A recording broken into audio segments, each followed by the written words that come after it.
gente vai entrar nessa última semana e tudo isso vai puxando, uma doutrina puxa a outra, vocês vão perceber isso, tá? Nós vamos ver que ainda faz parte dos eventos, né, que acontecem após a semana 69. O texto ele fala sobre um governante que há de vir, tá? O texto diz assim, ó: a cidade e o lugar santo serão destruídos pelo povo do governante que virá, tá? O que eu quero destacar aqui nessa ideia do povo do governante que virá e por que ele é tão importante para a gente meditar, tá? Existem muitas pessoas que, ao lerem, dependendo da tradução que você for ler da Bíblia, a que eu botei aqui foi a NVI, dependendo da tradução que você for ver, o texto ali não está escrito governante, está escrito príncipe.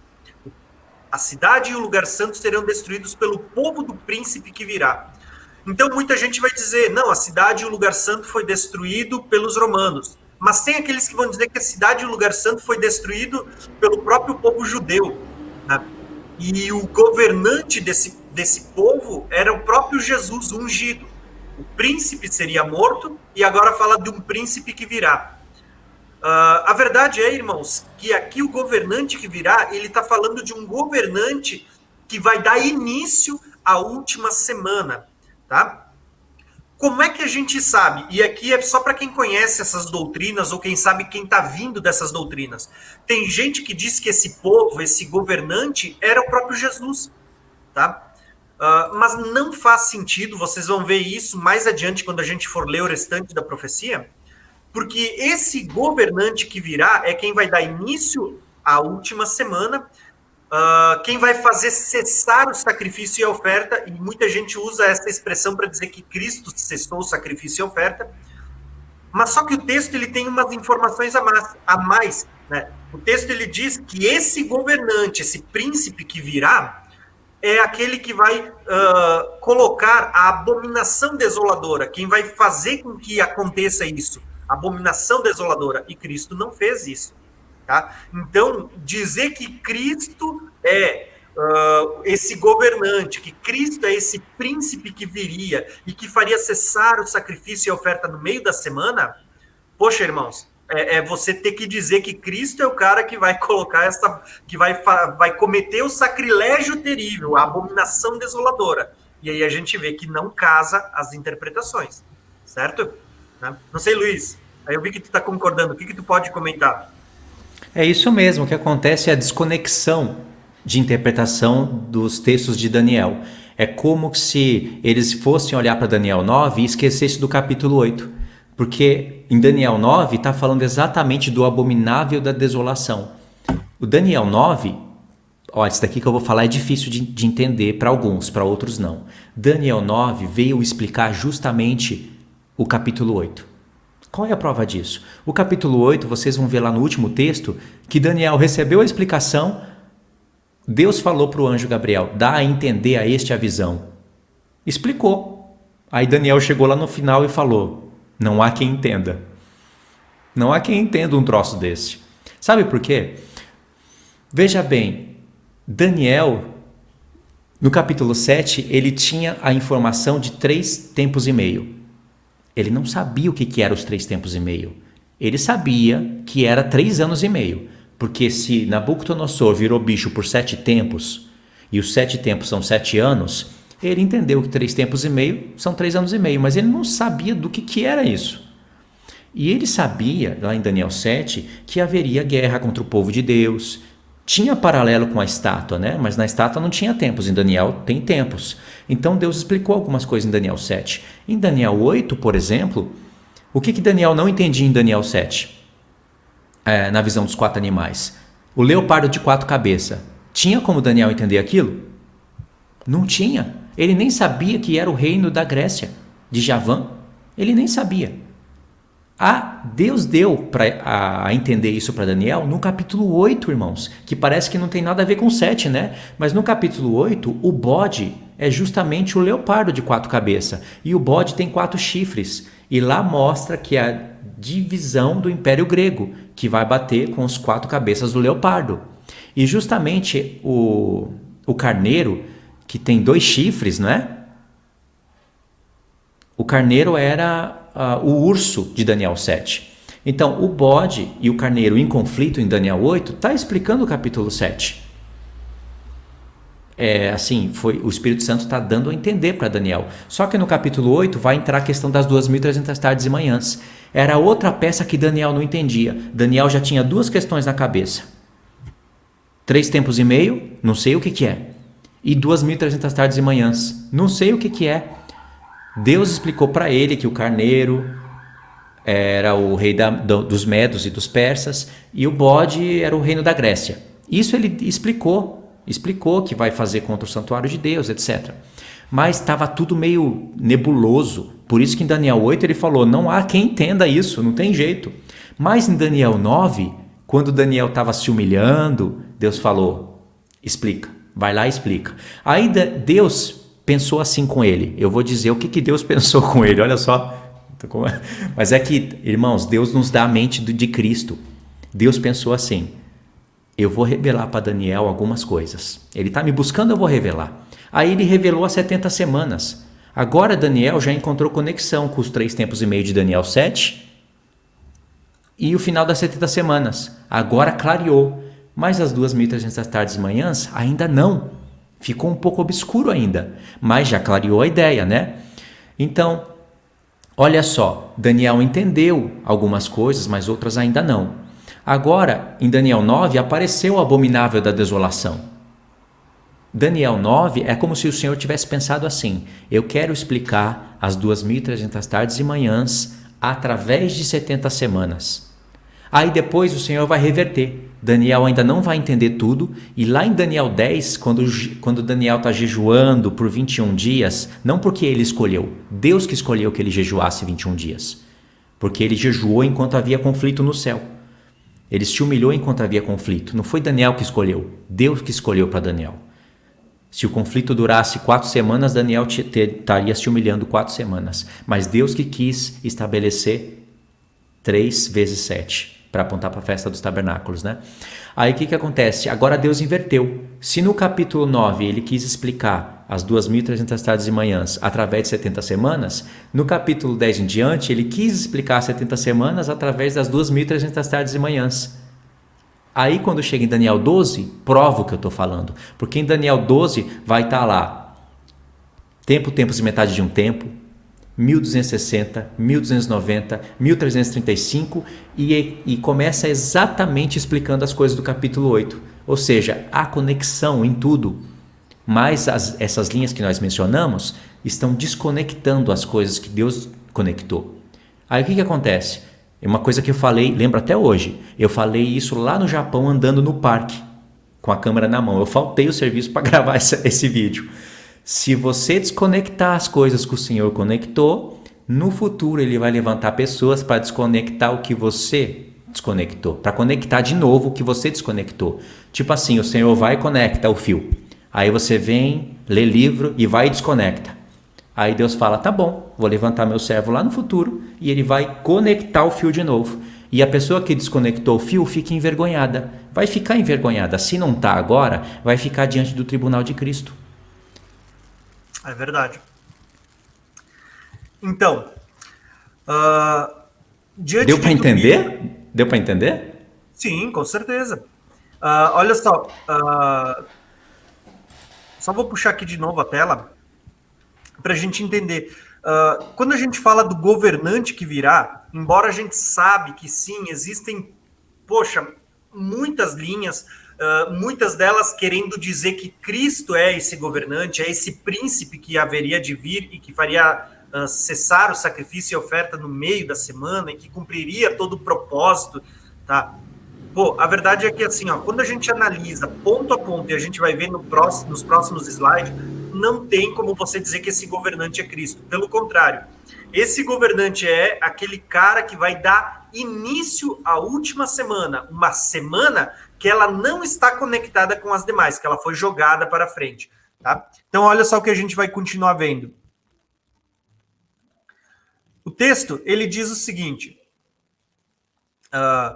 esse governante que virá, e a gente vai analisar, não tem como dizer que ele está aqui, é Jesus, esse príncipe, esse governante que virá, é quem vai dar início à última semana das 70 semanas de Daniel.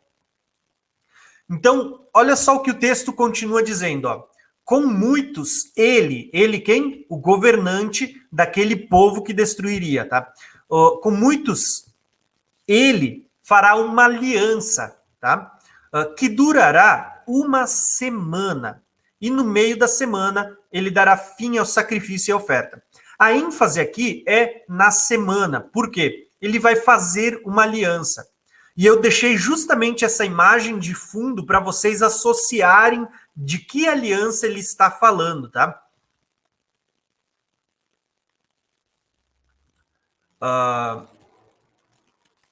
Antes de entrar nesse assunto, eu só quero destacar aqui algo.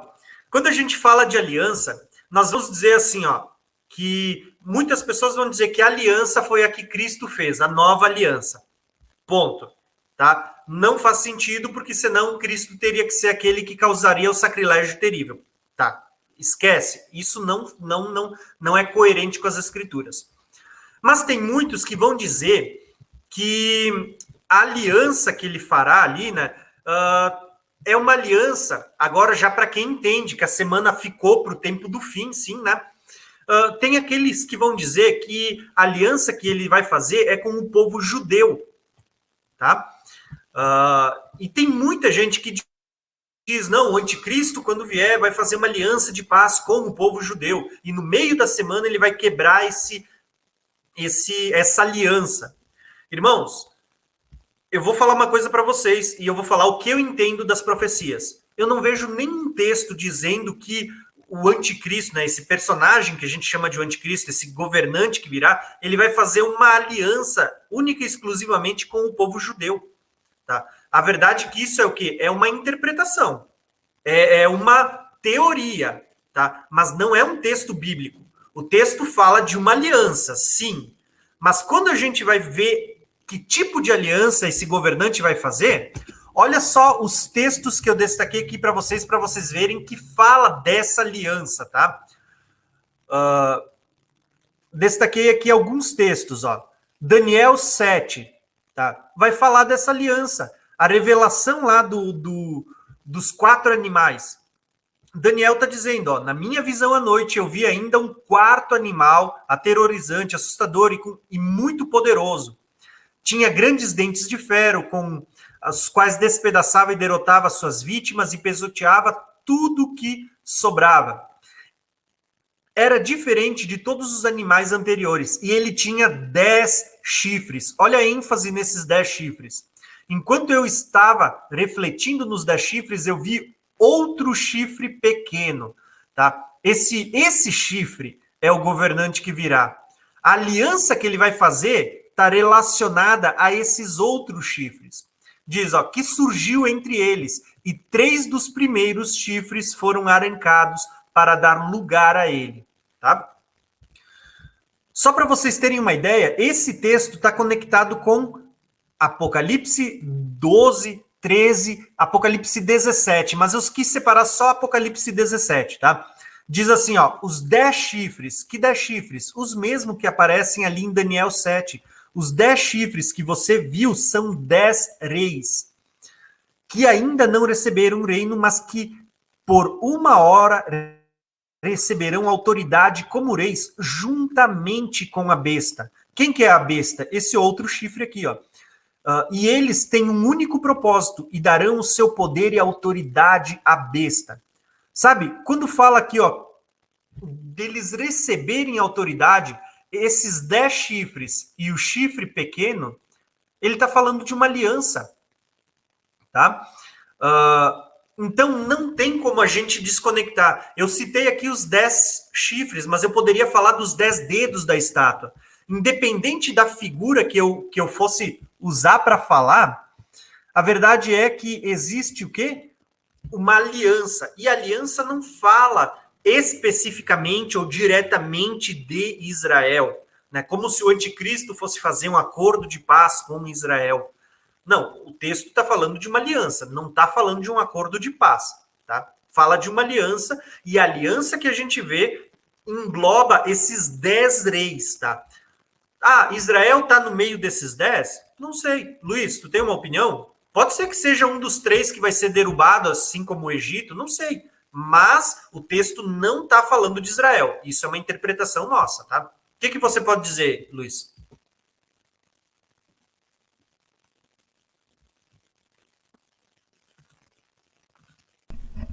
Estava desligado aqui. Eu concordo. Aliança com muito durante uma semana, quando você mostra esse texto, esses textos que você citou, é claro que esses muitos não são muitos judeus. São muitos, e muitos Deus não quis falar quantos, porque no profeta Daniel está falando quantos? São 10 nações. Agora, essas 10 nações são quem? Dá para a gente ter um vislumbre de quem seriam elas. E pelas pernas da estátua, a gente sabe que tem a ver com o Ocidente e com o Oriente. Agora, aonde que fica Israel na história? A palavra de Deus diz que Israel será enganado, que Israel vai receber um homem que virá no seu próprio nome. Isso Jesus disse, ele tirou de Zacarias. Não diz que o anticristo não diz que Jesus vai fazer uma aliança com eles lá, né, que se completou no Estevão, e não diz que o anticristo vai vir fazer uma aliança com eles. Diz isso daí. É isso daí o que eu concordo, porque para mim é o que faz sentido, né? Juntando todos esses textos. Mas, claro, tem um monte de documentário no YouTube falando que o anticristo faz uma aliança com Israel, aí na metade da semana ele vai e rasga a folha assim, né? Aí ele rasga aquele decreto, né? E agora ele começa a perseguir Israel. Não quer dizer que está de todo errado, mas não faz sentido, né? A gente vai ficar meio deslocado na história. Agora, irmão, tem uma continha bem rápida que a gente pode fazer. Aqui, ó. Vamos imaginar que Jesus é o que faz aliança? Sim. Olha só que continha rápida.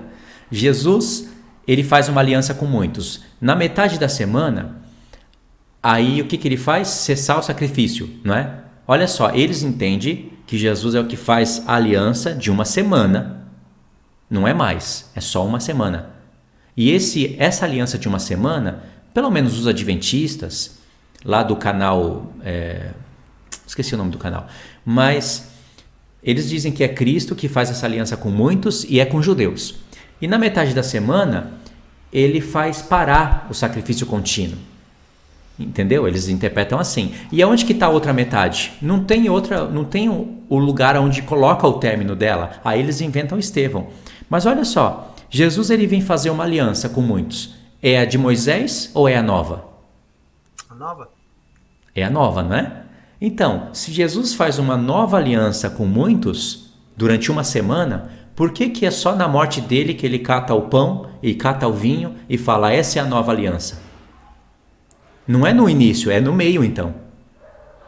Já ficou deslocado a profecia.